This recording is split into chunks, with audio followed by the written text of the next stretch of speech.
At a House Transportation and Infrastructure hearing on July 23rd, Congressman Larsen raised concerns with FEMA Acting Administrator David Richardson about mandates he contends the agency has overlooked. Mr. Richardson, your testimony says that you've been asked to, quote, return FEMA to its statutory mission, and you've mentioned that a couple times.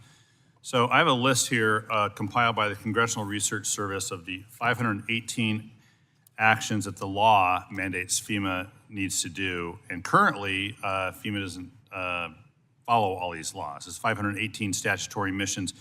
This is kind of a crazy question, but can you commit today that you'll fulfill the promise in your testimony to return FEMA to its statutory mission and implement all the mandates in this list? So the answer is, we did our own mission analysis at FEMA, which comes up with not far from the statutory tasks that you have there. And what we did, and I can commit to, is that we developed 8 mission essential tasks that we have to do by statute.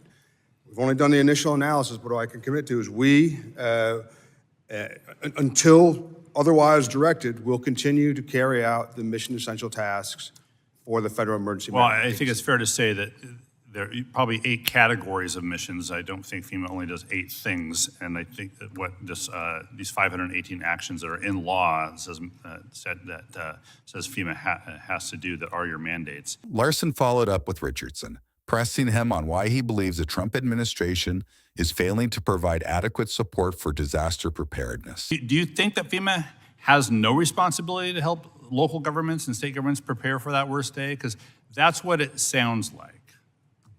What I think is that, I believe you're referring to mitigation, correct? Yeah. Okay. Yeah. What I believe, and what FEMA believes, is mitigation is very important. And I think you know what the return on investment for Absolutely. 7 to 1 or something. Mitigation. It's like, 7 to 1 or 6 to 1. I don't really remember.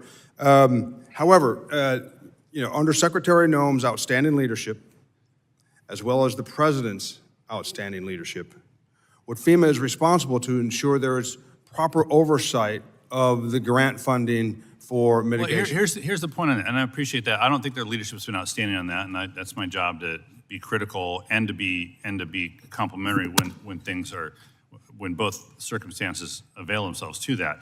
But on pre-disaster mitigation, on helping communities prepare, I don't think they've done outstanding leadership. They've actually cut the money to zero to help our state and local governments prepare for that worst day, so the worst day is less than it would have been. For more congressional news, stay tuned to Congress Clips, and thanks for watching.